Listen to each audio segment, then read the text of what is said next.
Gopala Astrology channel, where the science meets astrology for common man's understanding.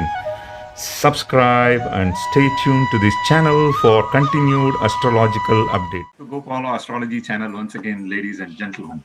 So we are going to continue our discussion session with Mr. Sudhanwa, and today we are going to cover very interesting topics about zodiac constellations, that is nakshatras, and we are going to talk about each bhava or the houses in detail, and we are also going to connect the zodiac system with the human body as well.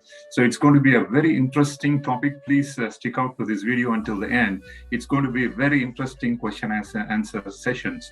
So I will leave it to Sudhanwa to start the questions, whatever he has got in his mind. Okay, welcome Sudhanwa to the show today. Thank you, Gopala sir. And I hope you're having a great day. Yeah, thank you. Yeah, so I'm very curious to know many things about the zodiac, the constellations, houses, and its aspects, planetary aspects. So let us start from the zodiac. Oh, certainly. So let me see if I can share my screen so that it is easier for everyone to take a look at this. So I just got a simple presentation. Let me know if you can see my screen properly. All right, so this is in the presentation mode now. So let's start our discussion. Okay, I'm going to tell you something which is very, very old, perhaps even 20,000 years old or 30,000 years old. Okay, so the sages of India, especially Parashara Maharshi, who is known as the father of Vedic astrology, and his team, they were observing the night sky in a very careful manner, and they found that there is a peculiarity in the appearance of the bright spots in the night sky. Okay, they identified, and then they started connecting certain bright spots. They found that you can make a peculiar shape. For example, you can connect this spot of the spots in the sky and make it like a lion. And they started labeling them, and they said that this is Simha Rashi, something like that. And then they found another group of stars had some bright spots, and when they connect them, it will look like a crab, So so on and so forth. They identified 12 such patterns because every single night they appear in the same place and in a very same pattern. So this was actually the beginning of Indian Vedic astrology, I can say. All right, so it's very interesting. Even if you go out on a night sky, if you are a very careful observer, if you look into the particular part of the sky, you will find something like this. You can see the bright spots, and when you start connecting them, you will see as though there are two twins who are hugging each other. Actually, that is the zodiac sign of Gemini. Okay, so it's fascinating subject. You can connect many of them, and all the 12 of them can be really made by connecting the dots. Now, the question is, why 12? So every 30 degrees from the plane of observation from Earth, you can find that the patterns are going to change. And that is why we have 12 such patterns. 12 times 30 degrees becomes a 360 degree. That's why this blue color wheel was called as chakra by sage Parashara Maharshi. All right. So now you know what is zodiac. Zodiac signs are working in the background. Let's place Mother Earth in the center. And whenever you observe the night sky, you will find 12 zodiac signs beautifully formed in front of your eyes. You need to have a clear sky to observe this. I'm just talking from the common man's point of view. You can really do that. All right. Very nice. So that was your first question. I mean, the answer is nice, but I have a slight dilemma here. These symbols, are they just symbolic, or is it just for the reference for a person to identify the stars? These different, whatever the comparison has been done to a crab or a scorpion or even... For your reference. It is just for your reference because the planets are always constantly moving in the background of the stars, right? So you need to have some stationary objects, what you can see practically, to keep the reference, so that with that reference, you can see how far planet Earth is moving, how far the planet Saturn is moving, how far. So you need something fixed as a reference point. So you can call this as reference points, as you rightly pointed out. Well, the signs, like for Pisces, we call it watery sign, a fishy sign. And Scorpio is a scorpion. And the people who are born in that nakshatra will have qualities of a Scorpio. Is it true, or is it just an assumption that you're making? See, always any theory, then we put first, it starts with a postulate. It starts with an assumption, and we will put it into practice. And when you see the results with the hundreds of examples, then it becomes a theorem. Mm-hmm. Right? That's how our Vedic astrologers used to do this.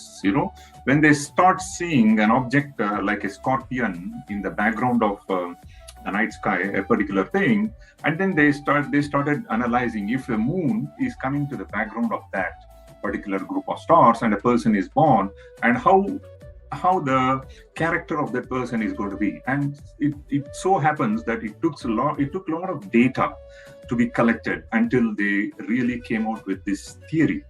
Right? So there a lot of experimentation must have happened. Not today's subject. It is in existence for thousands of years. Right? And over the period of years, a lot of Vedic astrologers like me, you, and all the seekers have added a lot of value to this basic foundation given by sage Parashara Maharshi. All right? Right. So this is still, I'm not very convinced, but still I can say that let's move ahead to the next question about constellations. Constellations. So as we see 12 zodiac signs, in the background of this, I'm just going to give the picture of the 12 zodiac signs, which we put it in South Indian format so that you will know very easily what are these constellations. Okay, so constellations are always working behind in the background of these 12 zodiac signs.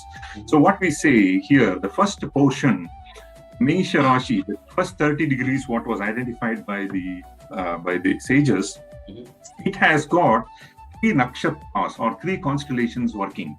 So the first constellation was labeled as Ashwini, the second one is Bharani, and then Kritika Nakshatra, the third one, has got 4 padams. In that, the first padam or the first portion appears to be in the Mesha Rashi, and the rest 3 will go to Vrishabha Rashi.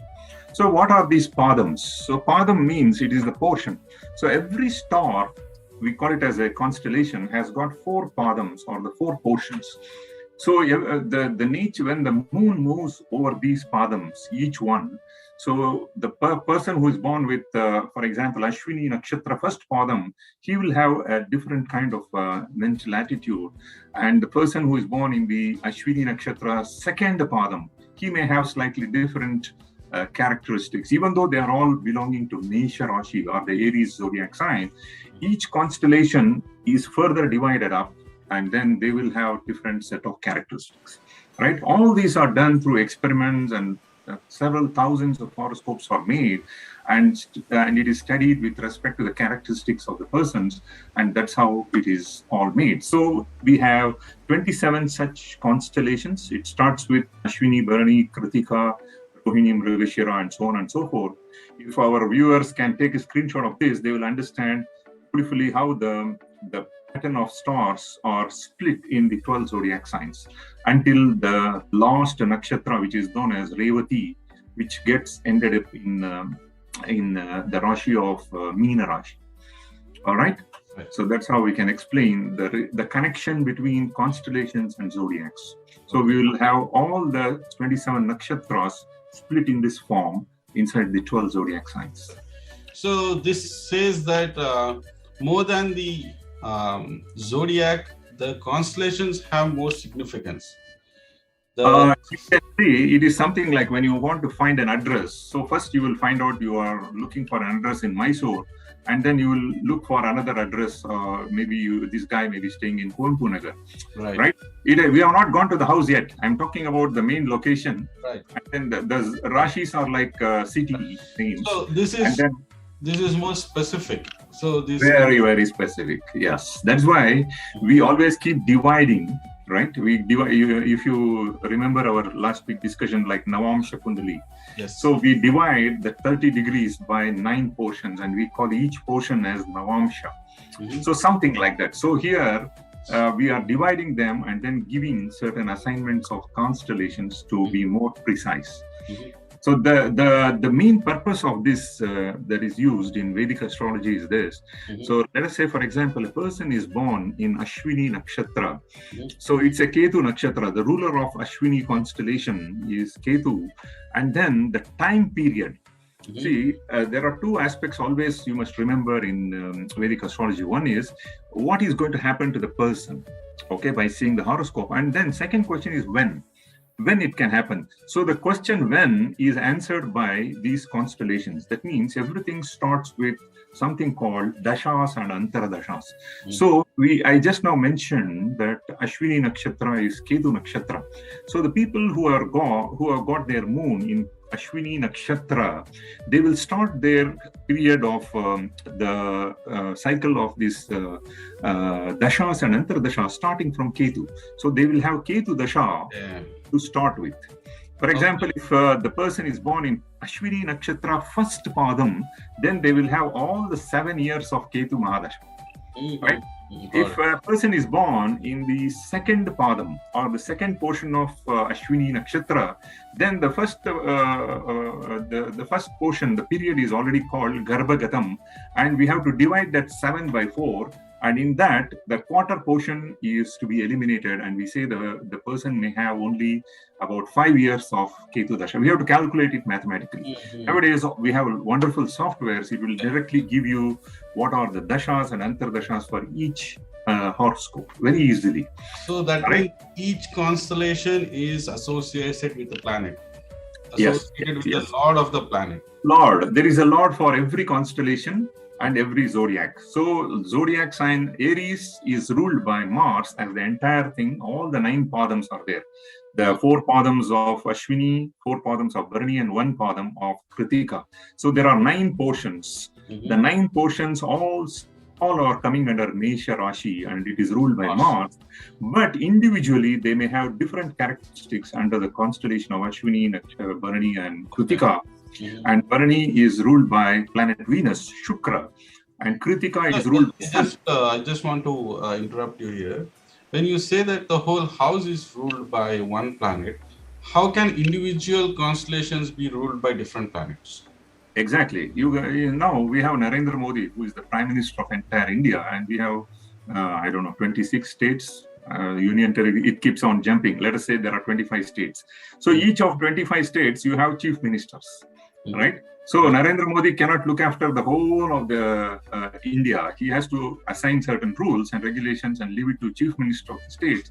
And all these chief ministers report to him about the states, something like that. So who assigns these planets to those constellations here? So we should perhaps assume it's Lord Narayana himself. Okay. All right. And now we have an idea, like there are these totally how many constellations we have?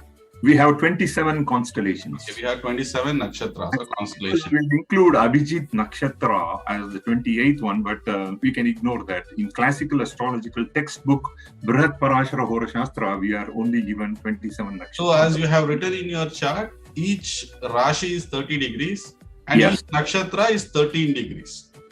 Each nakshatra is going to be split into portions, 4 portions each. So 4, 4, and 1. So 9 portions of stars will be there. You get my point? 3 degrees, 20 minutes, something like that, it will come. That means 30 divided by 9. Okay. So each pada is how many degrees? Each pada will be around 3 degrees, 10 minutes. Okay. So that makes like the whole zodiac system having 27 constellations. And now the question is, like, there is a quality for each constellation. That's what I heard from you. Like for a person born in Ashwini, first pada, he has a different quality. And a person born in the third pada may have a different quality. But altogether, the house itself has a different quality. Like That is why we are so specific, let us say Mesha Rashi, the ruler as a leader of the whole Rashi is Mars. So the Mars people are dynamic and active.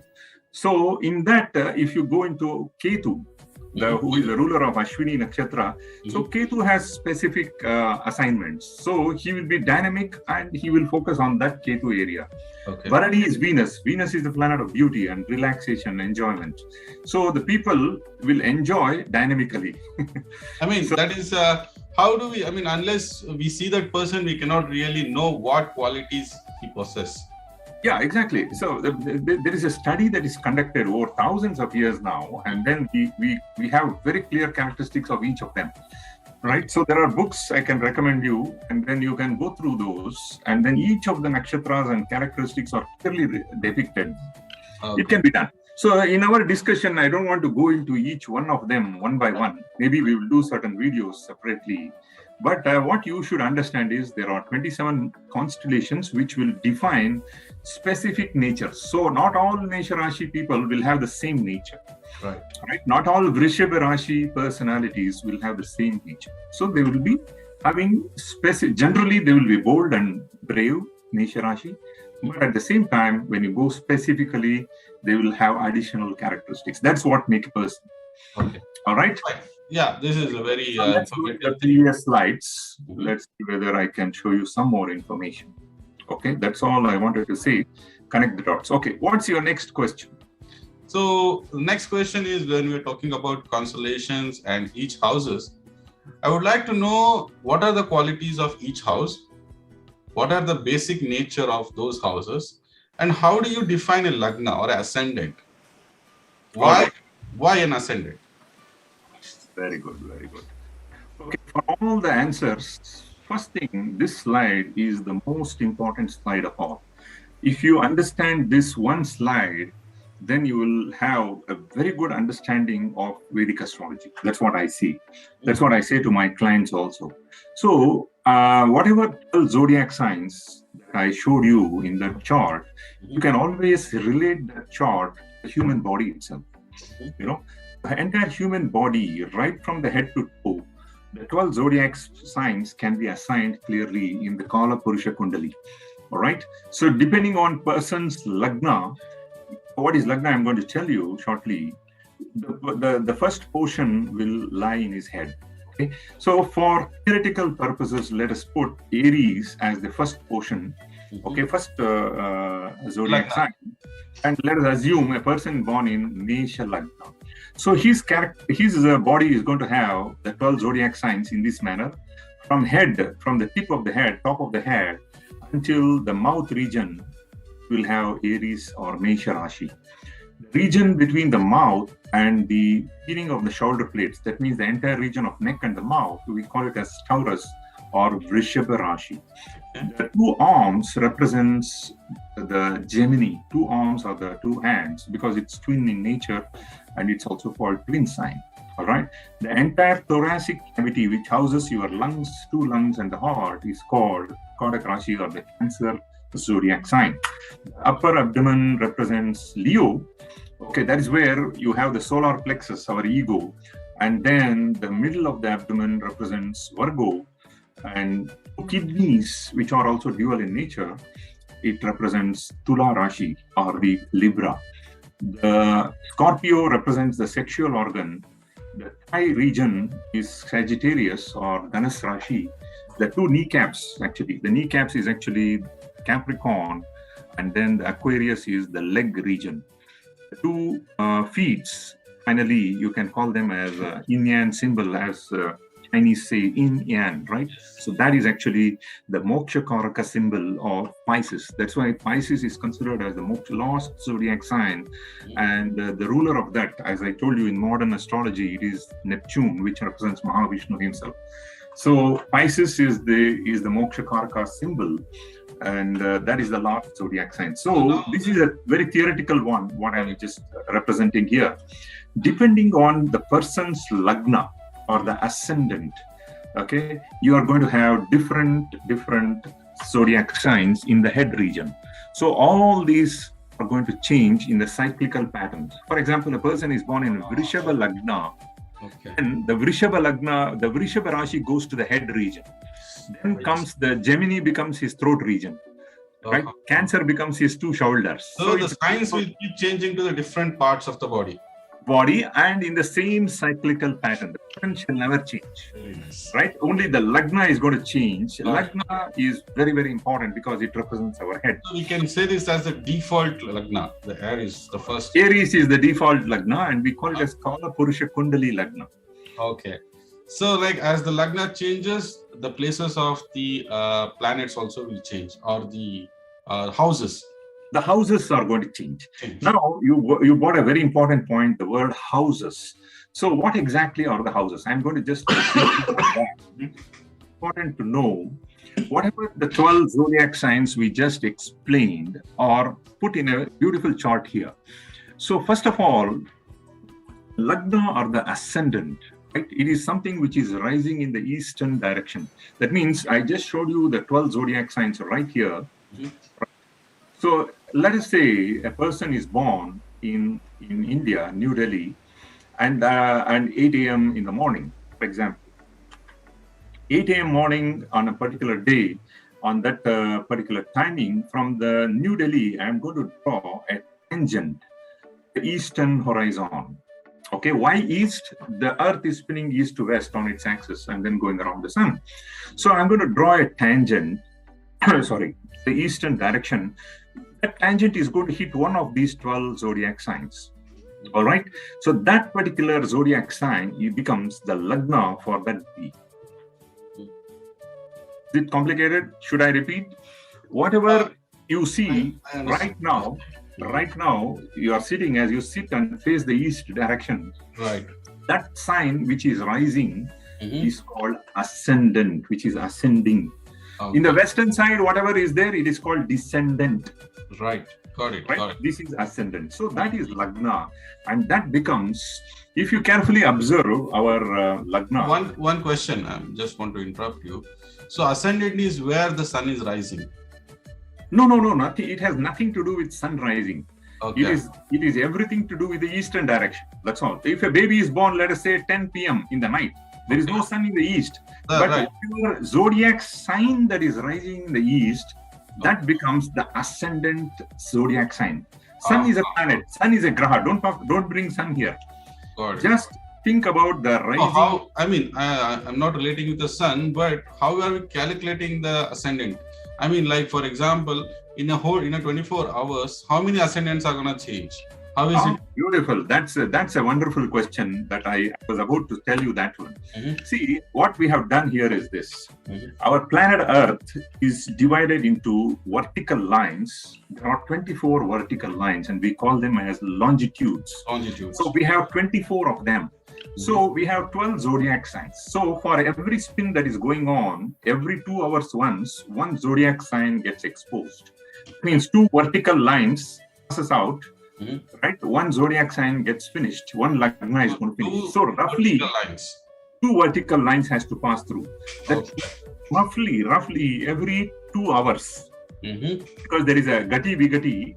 That is why it is not precisely 2 hours. It can be sometimes 1 hour 50 minutes. Sometimes it can be 2 hours 10 minutes. Okay. But roughly on an average, every 2 hour once, the Lagna is going to change.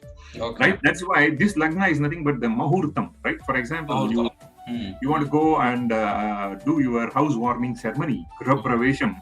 The priest will say, you need to do this Griha Pravesham in a particular Lagna or in a particular Mahurta. Just to ask you one thing. We always, I keep hearing the Abhijin Lagna. Abhijin Lagna is a very auspicious time. But it's nowhere in the astrological, horoscope. Where is this Abhijin Lagna? That's a separate topic. We will talk about that in a separate way. But let's first go to the generic points first. Cover all the generic points. Okay. Did you understand what is Lagna? Yes. And did you understand that every 2 hours on an average, a new zodiac sign will come in the eastern horizon? Okay, it is not nothing to do with the sun. Eastern horizon. And then whatever is rising in the eastern horizon, we call that as ascending sign or the Lagna sign.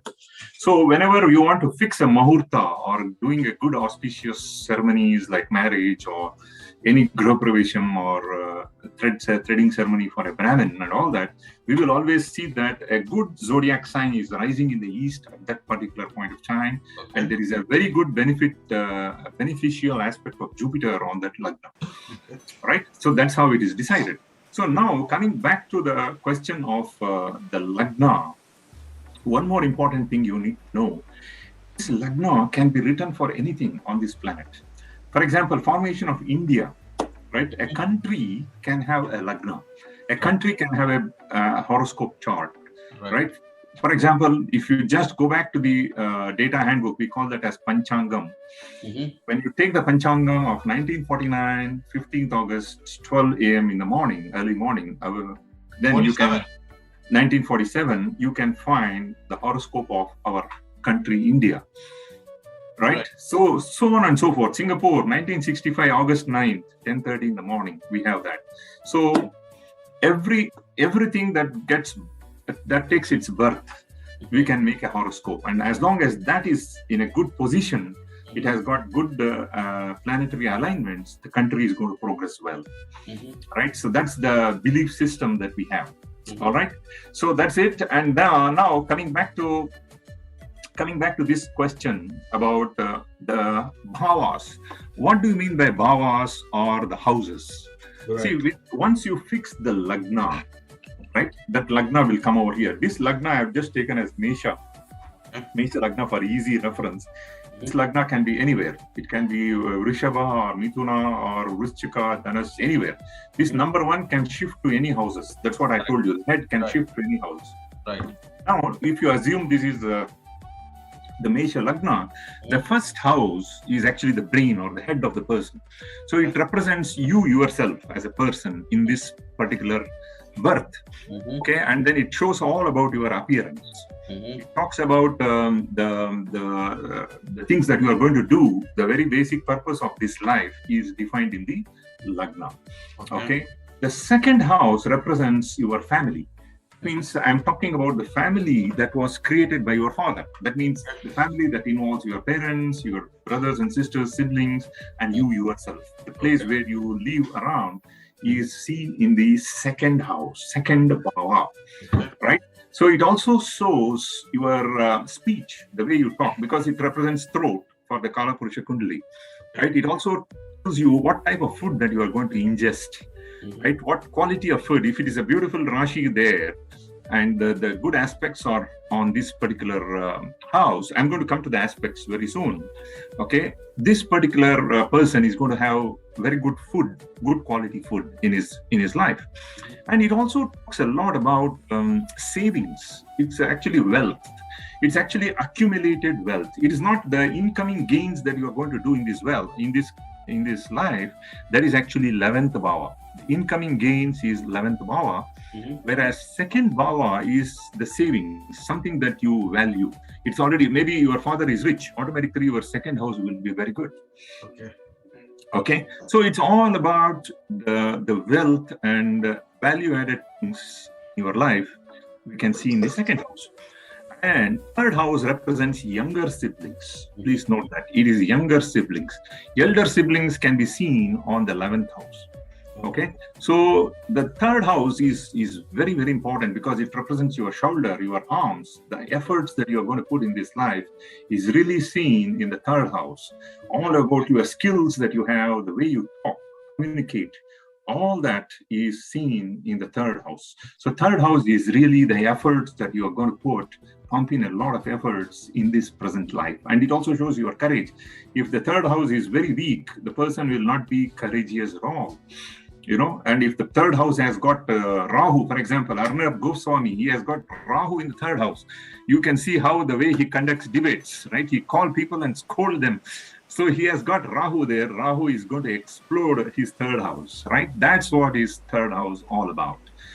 Let's talk about fourth house or fourth bhava. Fourth bhava is a very, very, it's called Sukha bhava. So Sukha bhava, who is the first person who takes care of you? Who is your take care. Who is your angel? Mother. It's mother. Right. So all about mother and motherly love and affections and our emotional side of our being is seen in the fourth house. So fourth house is all about sukham, happiness.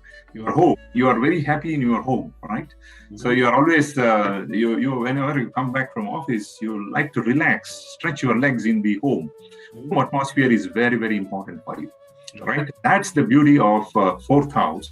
Mm-hmm. And all your assets, whatever, it can be a immovable asset or a movable asset. If you have a beautiful car, you have a Mercedes-Benz car parked in your car park, you have to see the fourth house. You should have a beautiful Venus there.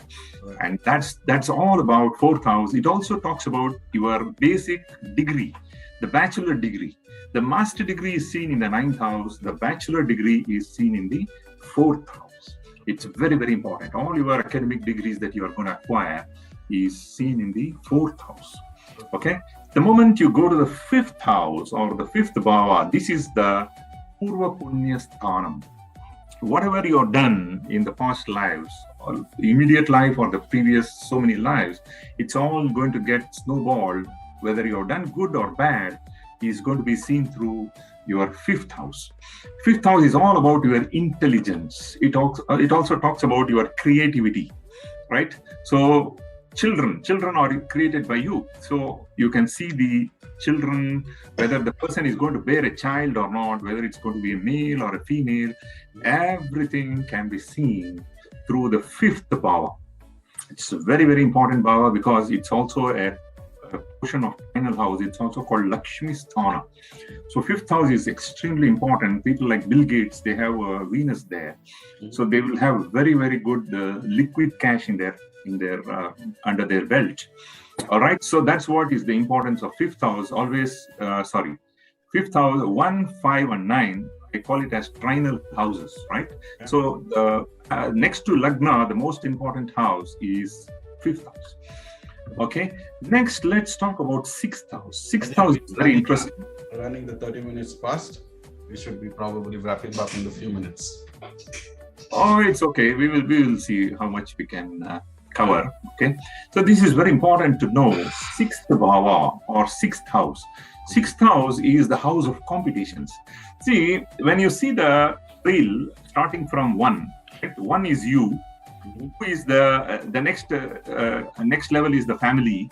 Next thing is the siblings, and fourth house is mother, and then comes the children. Right. After that, and then in the fourth house, along with mother, you are going to get your bachelor degree. And fifth house is all about creativity, how creative you are in your degrees. And sixth house becomes competition. That is where you are going to go to the job.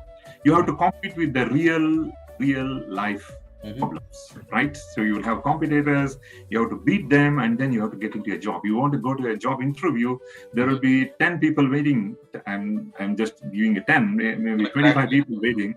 So you have to beat all of them, and then you will end up in a job. That's how sixth house works. So sixth house is actually a very, very important house because it is going to be the practical house. So when you take 10th house of karma sthanam, so it is actually 7, 8, 9. It's the bhagya of your karma, right? So from the 10th house, it is the 9th house. So whatever karma you are going to do in this life, you will definitely have some competitor. Without a competitor, you will not be able to move around. There is nothing one thing which I want to ask you. Whenever we are looking at the Lagna chart, should we take the Kala Purusha chart for reference for those houses, or how is it?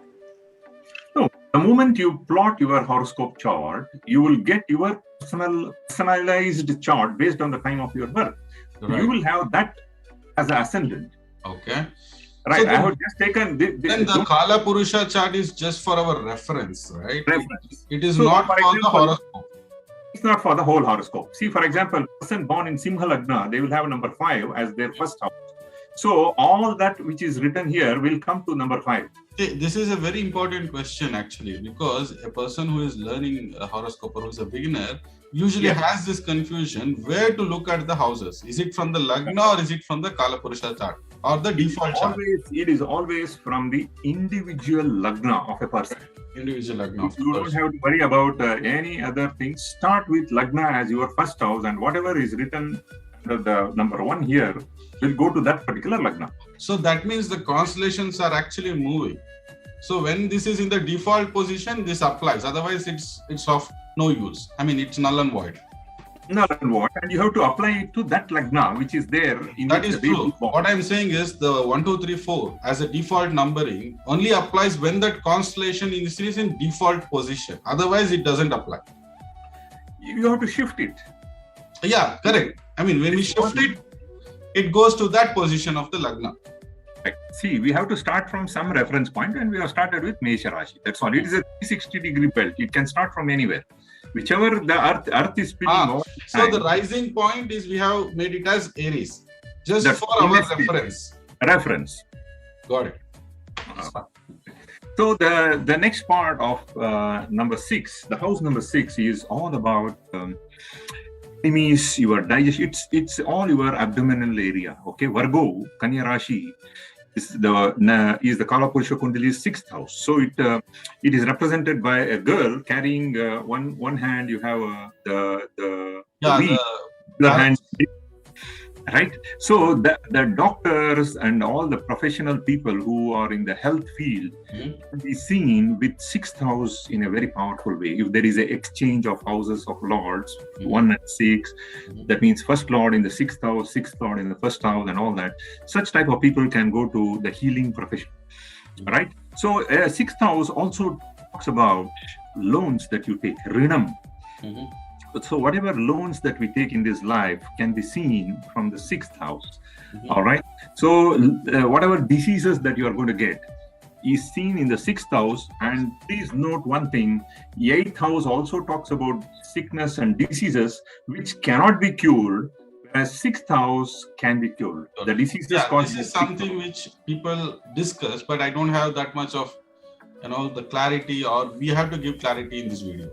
Yeah. So something like chronic illness and then acute illness. If you see the medical terms, there is something called acute. Acute is something like you got a headache now. You just drink a sip of hot coffee, you will be all right. That's called acute headache. There may be a person who keep on getting migraine. It is there from their primary school. Right, this problem is not today's one. It is there for a long period of time. That is called chronic illness. So all the chronic illnesses should be seen from 8th house, whereas acute problems, it comes and goes. Digestion problem or something. Problems, and which can be cured, which gets cured over a period of time, is seen through 6th house. So very important. People with 6th house as a very active house, which lot of 6th house also talks about the healing arts like medicine. Yes, medicines. People who Ayurveda can also be medicine, right? So that anything which is related to healing. Exactly. So anything related to healing can be seen. If you are likely to become a doctor, can be seen. Likely to become a nurse, you can see. Likely to become a patient also is seen. Okay. Right. So 6th house becomes a very practical house. What is going to happen to you in this present birth? Okay. The 7th house or the 7th bhava from Lagna is very important because it is exactly opposite, 180-degree opposite on that zodiac belt. It represents your other half. That means your spouse, your business partners, and your foreign journeys. And even it represents sexual intercourse. So whatever is seen through the partner is all seen in the 7th house. This is very, very important. So is 7th house considered as opposite or like positive, negative, something like that? It is just opposite of you, who is standing in front of you. Without that person, you cannot do anything. That means even the geographical location is just opposite to the country which he is born. Perhaps you can say that. I had it cross thought. Like any concept. If a spouse is in the 7th house, that means is it like she's from a different country? Something related to that? No. It's not geographically telling you the country, but it is telling you who is the other half in your chart. This is your chart. It is not representing the country. Okay. Please understand. It is your chart. In your chart, what is in the 7th house? Who is going to be in your 7th house? It also represents the masses. For example, if I'm a teacher in a school, I have students in front of me. I am teaching them, there is a transaction going between the guru and the shishyas, right? Guru and the disciples. So the guru is going to be the first house, for example. In front of him, he has got so many students taking that knowledge. There is a transaction happening. From the mouth of the guru, the words are going and they are hearing. So 7th house is other half of the chart of a person. Okay, it's very important. So it also shows whether you go to a foreign country or not. On business trips. This is purely business.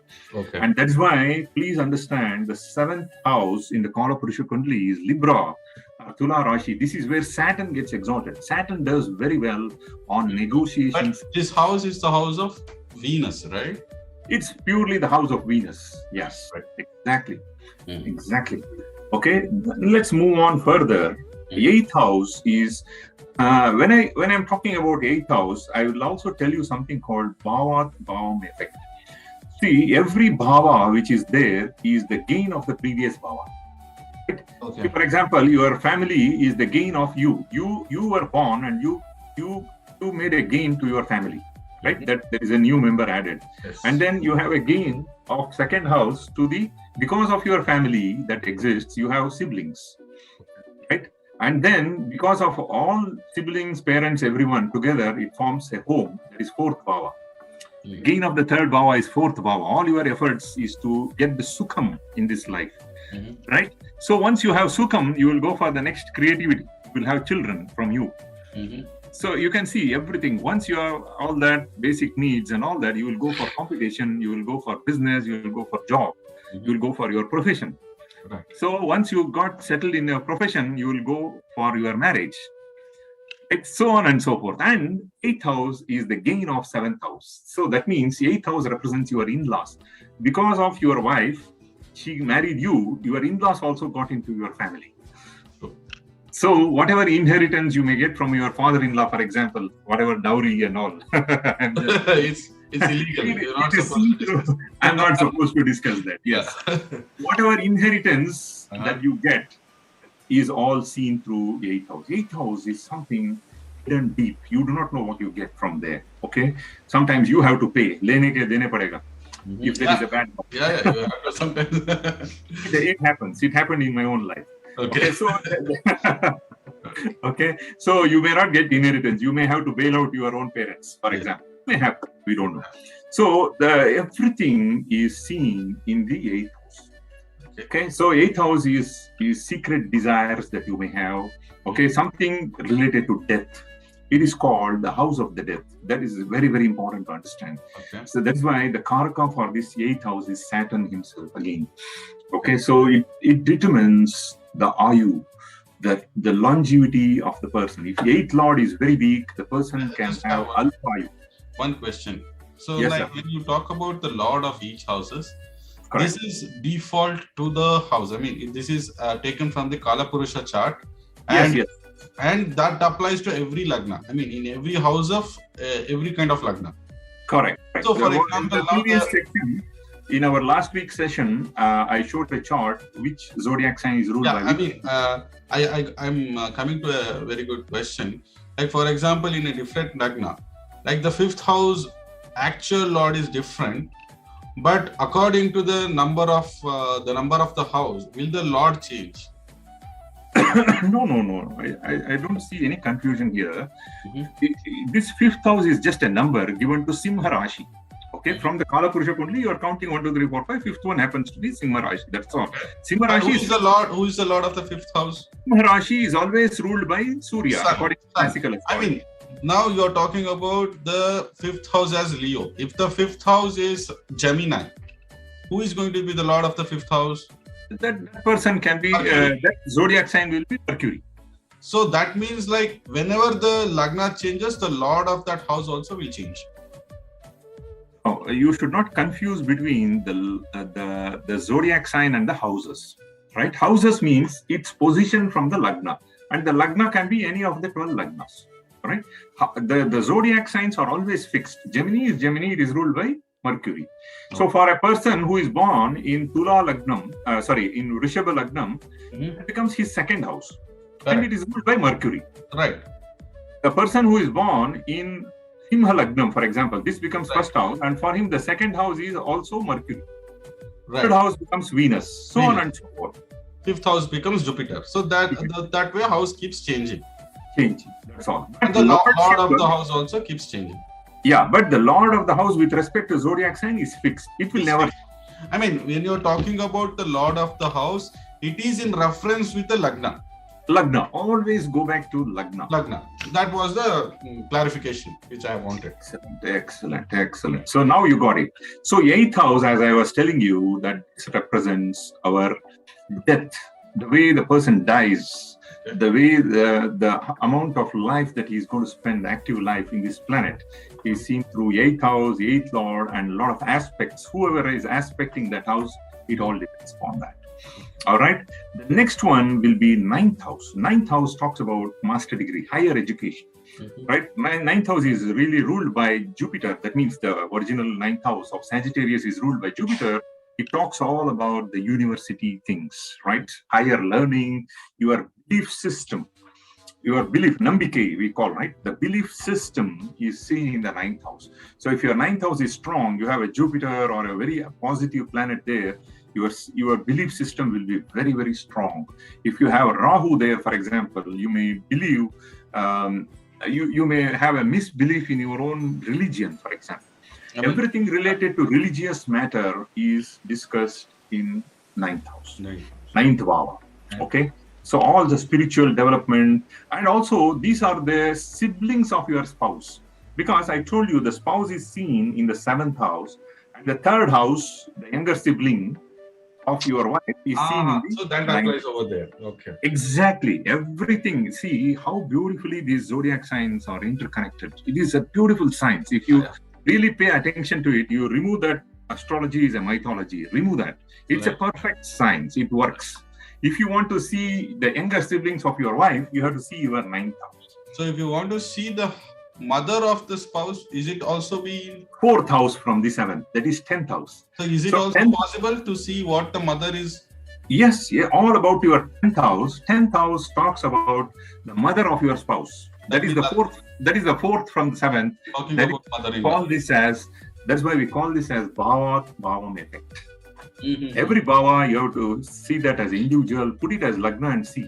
The significance of 7th house is spouse, and 4th from it is your mother-in-law.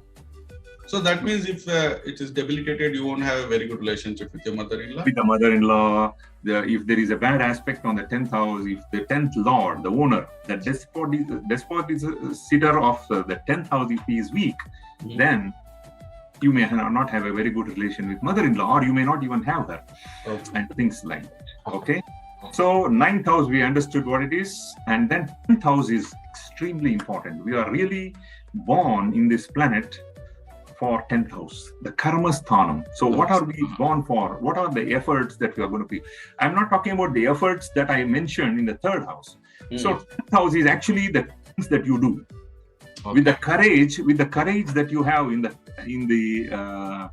3rd house, you are going to perform your work. You are going to perform your action, and how your workplace is going to be. Okay, if there is a beautiful Venus there is an aspect of Venus, you will have a beautiful office. Okay, if Saturn is aspecting your 10th house, definitely you will be in some metalworking industry and very hardship. How can you come to such a conclusion that metalworking industry? Because Saturn controls metals, it controls coal. It has got a lot of, there is a lot of trial and error that has happened over a period of time. And from the sages' knowledge, we have learned this. Okay. So that means for each planet, the 10th house can have a different profession. Different effects, correct. Suppose a person has Mars there, the person will be very active. He may even go to Mars means it is also army. Defense. Yes. People in the defense and all, they have very active 10th house.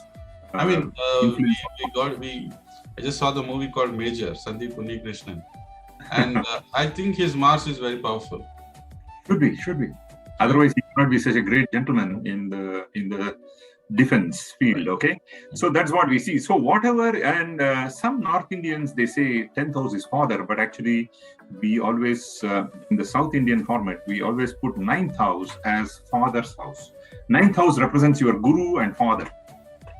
Okay, so that is the thing. Some people consider 10th house as the house of father as Why well. is this kind of dilemma? I mean, There are different school of thoughts. Okay, so normally, if you ask my personal opinion, in my own experience, I never found the father's influence on the 10th house. It always goes to the 9th house. Okay, so that's the thing it is. And then the most important house, the money, how much you are going to earn in this lifetime, right from your birth until your death, what is going to be your account trial balance sheet, that is seen in 11th house. 11th house is all about the gain of your karma. Whatever you do, you will be rewarded, whether it is good or bad. That reward comes as an incoming gain from 11th house. It represents large friendly circles. It represents your elder siblings and all that. The entire career and its gains can be seen in the 11th house. So any planet which goes to the 11th house, including Rahu Ketu, will do, including Pluto. If you are a modern astrology follower, including Pluto, if they go to the 11th house, they will always do good. Right? They will always bring you gains. It doesn't matter if it is Ketu, it doesn't matter if it is Rahu, it doesn't matter if it is Saturn. So all planets will be doing very good in 11th house. So this is a thumb rule that we follow in astrology. All right. And the last part is the 12th house, which is the house of losses. Means whatever is the 12th bhavam from any bhavam, it will become the loss of that bhavam. It represents hospitals, isolated places, faraway lands, foreign lands. Foreign houses, foreign lands is all seen through. And it's also considered as a moksha, house of moksha karaka symbol. Yes, and it also represents on a negative side a prison house. Okay, isolated. You will be isolated from the society. It can also, I mean, if it is debilitated or if it has a bad aspect, it can give as isolation in prisons. Exactly. If it is positive, it can make a person very spiritual, right?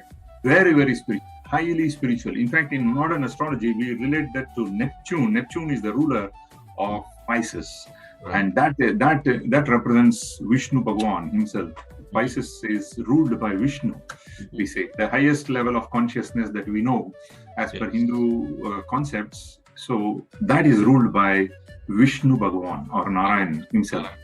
All right. So this briefly covers the 12 bhavas that you were initially asking today, and I hope that covers for today. And do you want to still continue about the aspects? I have a couple of questions related to this Lagna.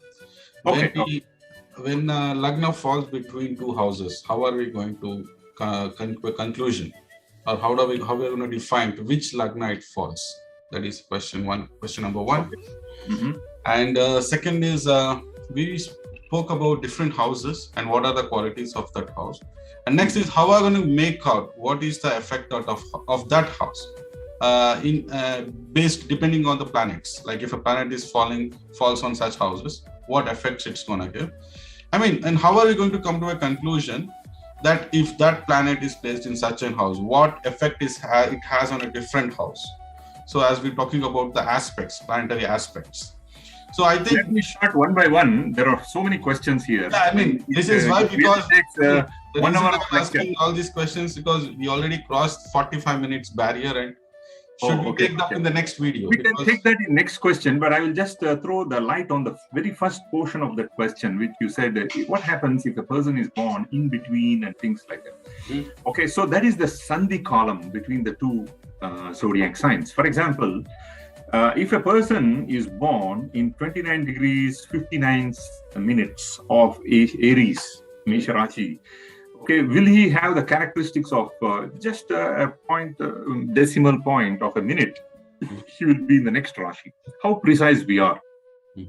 See, in my personal experience, plus minus 1 degree is to be considered for precision. See, because sometimes different school of thoughts are going to give Tamil Panchangam. If you follow the South Indian Tamilians, their Panchangam is slightly different compared to the rest of the India, right? So therefore they have their own starting points and things like that, and we have even the different type of Lahari system is there. There is B.V. Raman's ephemeris systems are there, and so on and so forth. Normally, by and large, most of the astrologers in India and even the world, we use what is known as Lahari system. Lahari system. Okay, Laharis, ephemeris are going to be used, and according to that, in my own personal experience, plus minus 1 degree should not matter much. That means if a man is born at 29 degrees of Aries, he will have most of the characteristics of Aries, and if he is born like 1 degree of Taurus, he may still have the characteristics of Taurus. So you don't have to worry much. Which are you going to give more weightage, either to Aries or Taurus? If it is 29 something of Aries, I will give more weightage to Aries and very less to Taurus. If it is just 0.10 to Taurus. So still I will give it to Taurus because it has already crossed that Gandanta point.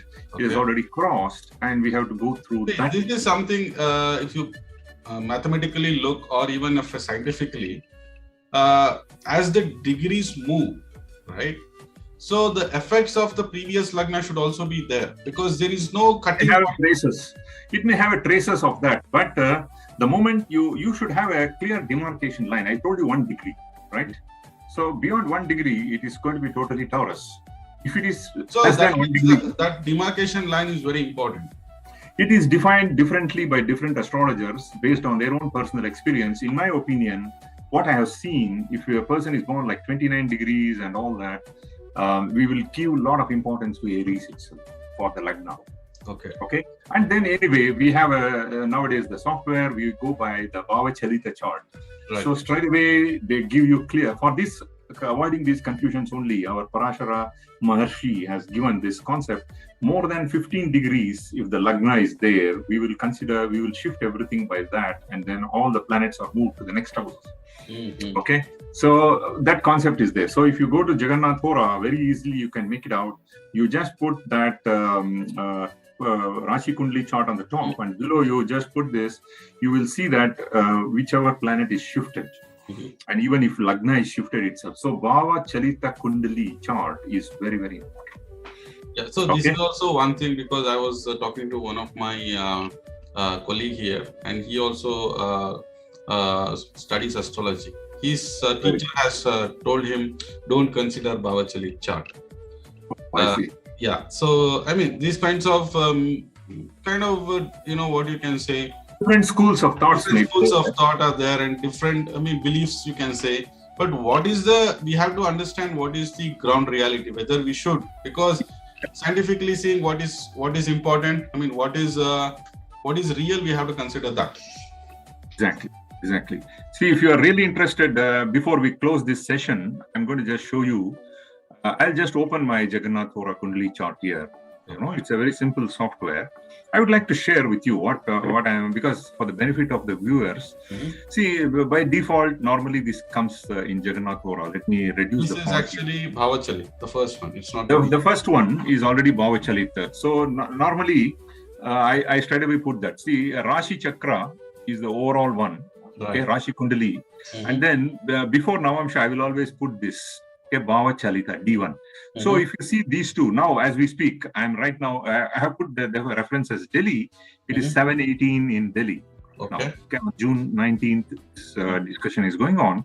So as you see, the Lagna is 7 degrees. Okay. So let us put this 7 degrees is less than 15 degrees concept. So the Lagna stays there. Okay. Now Ketu also is staying there. But if you see the Rashi Kundali, it is there in the 12th house. But actually, according to Bhava Chalita, it has come here.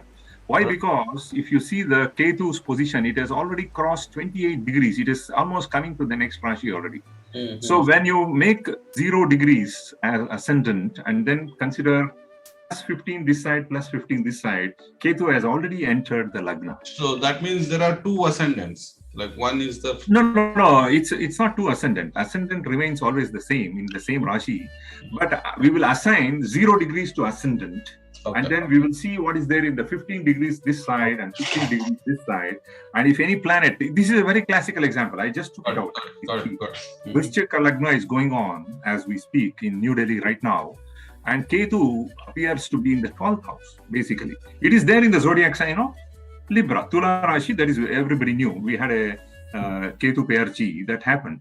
But actually for this person, if you imagine if the baby is just now born in New Delhi, that baby is supposed to be read with the Lagna Ketu. Yeah. I mean, this is one school of thought, right? This is one school of thought. This software is made by Mr. Narsim Rao. He is in US. He stays in Boston, and I'm using this software for a long time now, almost 30 years. It's a beautiful software. It's given free. And whenever I see Bhava Chalita chart and apply it, it gives me more meaning. Okay. Whenever I do consultations with my clients, I will not just use Rashi Kundli is important to know where the planet is. Ketu, how it behaves in Tula Rashi, we will know. But in terms of this person individually, for him, it has come to the first because it's just a 360-degree belt which is there. I mean, the Ketu is going to have effects of Tula as well as Scorpio, right? And Vrishchika. It will just have the characteristics of its placement in Tula. But in terms of Bhava placement, the Ketu has come to his Lagna. Sorry. Did you get my point? Yeah, I mean... so on and so forth. And then you can see some differences. You can see the Saturn. Saturn is in the... Okay, now can I ask a question? Now in the Rashi chart, you can see Moon is in the 4th house. But in the Bhava Chalit, the Saturn is in the 4th house. Saturn. Yeah, I'm talking about Saturn, sorry. The Saturn is in the 3rd house in the Bhava Chalit. I mean, in the Rashi. Yes. So now, which should we consider? Should we consider the Rashi or the Bhava Chalit? From the Rashi point of view, you must know that Saturn is in Capricorn. It is in the Swasthanam. It is in its own house. But from the placement of Lagnam for this person, for this baby, we have to take it that Saturn is in the 4th house. Why? I mean, for what reason should we consider this Bhava Chalit? Why? Because the Lagna can be anywhere between 0 to 30 degrees, right? So we will always take reference, see if it is in 15 degrees, all becomes politically correct according to Lagna. But this Lagna can be anywhere. It can be at 1 degree. It can be at 29 degrees. So we make that as a reference point and consider whether it is beyond that 15 degrees or less than half of the Rashi. By doing that, what are we going to achieve now? What are we going to calculate? We are going to see the positions of planet, positional effects from the Lagna we can know precisely. Yeah, are we going to study that effects of that planet in those houses? See, for example, the house is so big. Okay, imagine there is a palace, Bangalore Palace or Mysore Palace. The person must have entered the house, the palace, but the other person who is in the fag end of the palace, he will not know that this person has entered because it's such a big place, right? So when we go near that person, then the effect of this person will be there on that person. Otherwise, he will not even know that somebody entered.